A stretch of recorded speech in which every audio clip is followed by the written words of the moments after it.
नमस्कार मंडळी, श्री स्वामी समर्थ. स्वागत आहे तुमचं माझ्या पुन्हा एका नवीन व्हिडिओमध्ये. तर कसे आहात सगळे? मस्त आहात ना? मस्तच राहा. तर आज खूप पहाटेच व्लॉग चालू झालेला आहे. याच्या आधी मी एक व्लॉग शूट केलेला होता, अपलोड केला होता. जे की होतं माझे मम्मी पप्पा घरी आलेले. मग आम्ही थोडं शेगाव वगैरे फिरून आलोत. त्याच्यानंतर मग आम्ही दिराच्या घरी स्टे केला. त्यानंतर मग आम्ही घरी आलोत. त्यानंतर मी 2 व्लॉग अपलोड केलेले आहेत. एक आहे माझं यूट्यूबची जर्नी मोनोपर्यंतची, 0 ते मोनोपर्यंतचा प्रवास, आणि त्यानंतर आपल्या गुरुपौर्णिमा होती तर तो गुरुपौर्णिमेचा व्लॉग मी अपलोड केला. त्यामुळे हा व्लॉग मला थोडंसं 2-3 दिवस उशीर झाला आहे अपलोड करायला, पण काही हरकत नाही. तर मला तसं एडिट करायलासुद्धा वेळ मिळाला नाही. तर असो, तर आजचा दिवस होता मम्मी आणि पप्पांचा घरी रिटर्न जाण्याचा दिवस होता. सकाळी उठले. मम्मीला तसं मम्मी पप्पांना सवय नाही आहे एकदम पहाटे पहाटे नाश्ता करायची, म्हणून त्यांनी नाश्त्यासाठी तर नाहीच म्हटले. बघ मी त्यांना, खूप लांबचा प्रवास होता त्याच्यामुळे इकडे आहे ना भाजी पोळी करून देत होते, म्हणजे त्यांना सोबत प्रवासामध्ये न्यायला टिफिन. तर इकडे सकाळी उठले, कारण की खूप लांबचा प्रवास असल्यामुळे सकाळीच निघावं लागतं इथून, नाहीतर खूप उशीर होतं तिकडे पोहोचायला. खेड्यावर जायचं होतं. तर यवतमाळ ते गडचिरोली असं म्हणू शकतात, खूप लांब असं प्रवास होतं. तर भूक लागतेच ना मध्ये, तर त्याच्यामुळे. आणि माझे मम्मी पप्पा आहे ना बाहेरून नाश्तासुद्धा अवॉइड करतात. ते खेड्यातले लोक तुम्हाला माहीतच आहे, बाहेरचं जास्त खात नाही अमकं डमकं. पण म्हणून मग त्यांना मी इकडे आलूची सुकी भाजी आणि पोळ्याचा सबेत थोडासा केला होता. मी म्हटलं जाता जाता तुम्ही खा. मग इकडेच असं मी करत होती. जायचं होतं तरी मम्मी बघा सकाळीच उठली, माझ्यापेक्षा पहिलेच उठली मम्मी, आणि इकडे बघा भांडे वगैरे सुद्धा घासत होती. जाता जातासुद्धा माझं काम हलकं करून गेली माझी मम्मी. तर नेहमी येते आणि म्हणते की मी तुझ्याकडे आलं तर काहीच काम करणार आहे, मी आराम करणार, पण तसं नाही होत. ती मला हेल्प करते. ती घरीही तेवढेच करते आणि माझ्याकडे आली की मलाही हेल्पच करते. ती आईच असते, माहीतच आहे सगळ्यांना. आईचं जीवच तसं असतो, कारण की मी सुद्धा आई आहे तर मलासुद्धा समजतं ते. बरं, सो आता जायचं दिवस होतं. आले ते माझ्याकडे एकही हप्ता नाही थांबले. ते आले, ज्या दिवशी आले त्याच्या दुसऱ्या दिवशीच आम्ही शेगावला गेलेलो. दुसऱ्या दिवशी निघालो, तिथे दिरांकडे स्टे केला. त्याच्यानंतर शेगावला गेलो. शेगावला जाऊन परत आलो, दिरांकडे स्टे केलं. मग नंतर इकडे यवतमाळला परत आलोत आम्ही. तर आल्यानंतर पुन्हा एक दिवस होते, त्याच्या दुसऱ्या दिवशी मम्मी बाबांना जायचंच होतं. तर असं झालं. मन तर मानतच नव्हतं, पण शेतीची कामं चालू झालेले आहेत. पावसाळा सुरू झाला आहे, तुम्हाला माहीतच आहे. माझे पप्पाच्या घरी, बाबांच्या घरी धानाची शेती आहे.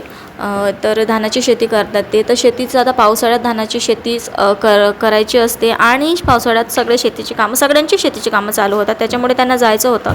त्यांना जास्त वेळही नव्हतं माझ्याकडे थांबायला, त्याच्यामुळे मन मोठं करून त्यांना निरोप पाठवावं लागलं मला. आणि हा एक क्षण असतो ना माहेराहून निघताना, पहिल्यांदा निरोप घेताना, म्हणजे लग्न झाल्यावर निरोप घेताना, आणि त्याच्यानंतर आपण जेवढ्यांदा जातो ना तेवढ्यांदा सेमच मला तरी सेमच त्रास होतो. असं वाटते की पुन्हा 1-2 दिवस थांबावं, पुन्हा 1-2 दिवस थांबले असते तर बरं झालं असतं असं वाटतं. पण हे नाही होऊ शकत पॉसिबल, त्याच्यामुळे. आणि इकडूनही मम्मी बाबा आले, आणि इकडूनही परत जाताना तोही दिवस अवघडच असतो. जाऊ द्यावंसं वाटत नाही, पण त्यांना जावंच लागतं. तर असं होतं. पण मोठं मन करून मग हे बघा मी किती सॅड दिसत आहे ना, कारण की जास्त दिवस थांबलेच नाही ते माझ्याकडे, त्याच्यामुळे थोडंसं मला वाईट वाटत होतं. पण काही हरकत नाही, त्यांना काम होतं, काम सोडून नाही राहू शकत, शेतकरी माणूस आहे शेवटी.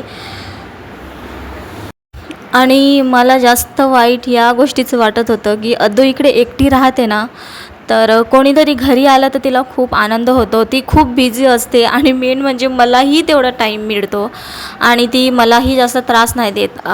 माझे मम्मी बाबा म्हणा की माझे सासू सासरे म्हणा, कोणीही आले ना त्यांच्यात चांगली रमते अद्दू, खेळते छान, आणि तिला छान वाटतं. कोणीतरी घरी दिसलं ना 2-4 माणसं घरी अवतीभोवती तिच्या, तर तिला खरंच खूप आनंद होतो. ती एकटीच खेळते, बागडते, बडबड करते, मला जास्त त्रास देत नाही. पण मी एकटी घरी असले ना तिला कोणीच दिसत नाही. मग ती कडेवर घे, माझ्यासोबत खेळ, मग मला कंटिन्यू काम वगैरे करू देत नाही. तर असं असतंच, कारण की मी तुम्हाला माहीतच आहे घरी आम्ही वेगळे असतो आणि घरी मी एकटीच असते तिला बघायला, त्याच्यामुळे. तर असो, इकडे बघा पूर्ण माझे झाले ऑलरेडी, स्वयंपाक माझा डन झाला होता. आणि इकडे मम्मी बाबासुद्धा जायची तयारी त्यांची झाली होती. आणि जे कोणी नाही बघितले, माझे नवीन सबस्क्रायबर्स आहेत बघा, हे माझे बाबा आहेत आणि ती माझी मम्मी आहे. आणि इकडे बघा जायच्या आधी जे असतं ना आजी आजोबांचं लाड प्याड, तसं ते माझे बाबा करत होते अद्दूला.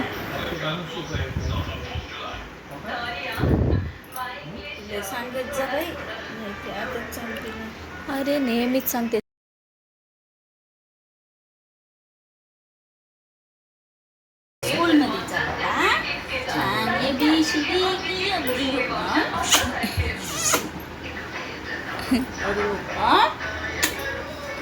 मग ये रक्षाबंधन. हो म्हणा.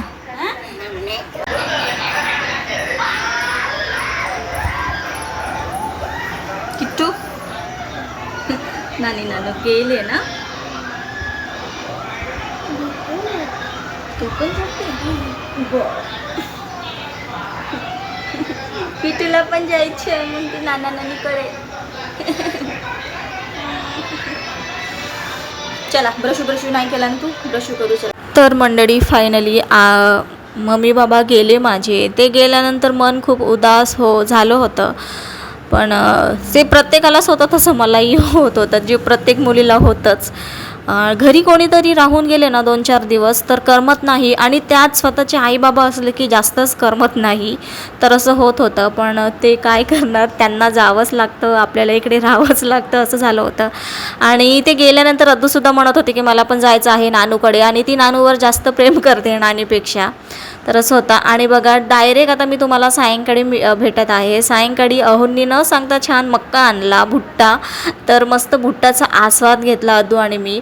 असं न सांगता काही एखादी गोष्ट आणतात हो माझ्यासाठी, तर खरंच खूप छान वाटतं. आणि खूप दिवसापासून सुद्धा भुट्टा खायची खूप इच्छा होत होती. फायनली ते घेऊन आले. आणि इकडे खूप मस्त टेस्टी होता भुट्टा. खेड्यावरच्या भुट्ट्यापेक्षा तर कमीच, कारण की खेड्यावर भुट्टा छान चुलीवर जे निवे असतात ना, त्या निव्यावर भाजून खायची मजाच वेगळी असते. चला तर मंडळी, भुट्टा वगैरे खाऊन झालं, आता स्वयंपाकाची वेळ आहे. तर सायंकाळचा जो स्वयंपाक आहे काय करते तुम्हाला बॅक कॅमेऱ्याने दाखवते मी. हे बघा, हे जे आहे ना ते आलू पराठ्याची तयारी आहे. आणि इकडे आलू पराठासोबत चटणी तयार होत आहे. आलू पराठासोबत आम्हाला चटणी खूप आवडते, टोमॅटोची चटणी. तर ती टोमॅटोची चटणी तयार होत आहे. आता मी हे मिश्रण पूर्ण एकत्र करते आणि मग आलू पराठा करते. तर आलू पराठ्याची सोपी इझी वेमध्ये रेसिपी मी माझ्या चॅनलवर शेअर केली आहे. सगळ्यांनी नक्कीच बघा, खूप सुंदर पराठे लागतात. तर चला मी आधी पराठे करते, मग भेटते तुम्हाला. तर मंडळी चला, माझे आलू पराठे रेडी झाले आहे, तुम्हाला दाखवते मी. हे बघा, यमी यमी आलू पराठा रेडी आहे. तर चला आता आम्ही जेवण करतो आणि हा व्हिडिओ इथे एंड करते. हे सगळं आता क्लीन करायचं आहे. तर चला, आजच्या व्हिडिओमध्ये एवढंच. जे कोणी नवीन बघत आहात प्लीज त्यांना रिक्वेस्ट आहे, चॅनलला सबस्क्राईब करा. व्हिडिओ कसे वाटतात नक्कीच सांगा. आणि नवीन आला असाल तर लाईक करा, चॅनलला सबस्क्राईब करा. आणि हो, व्हिडिओला हाईप करायला विसरू नका. बाय बाय, भेटूया पुढच्या नवीन व्हिडिओमध्ये. आणि स्वामी मला तुम्हाला सगळ्यांना सुख, शांती, समाधानी आणि निरोगी आयुष्य देवो ही स्वामीचरणी प्रार्थना करते. Bye. Shri Swami Samarth. Good night.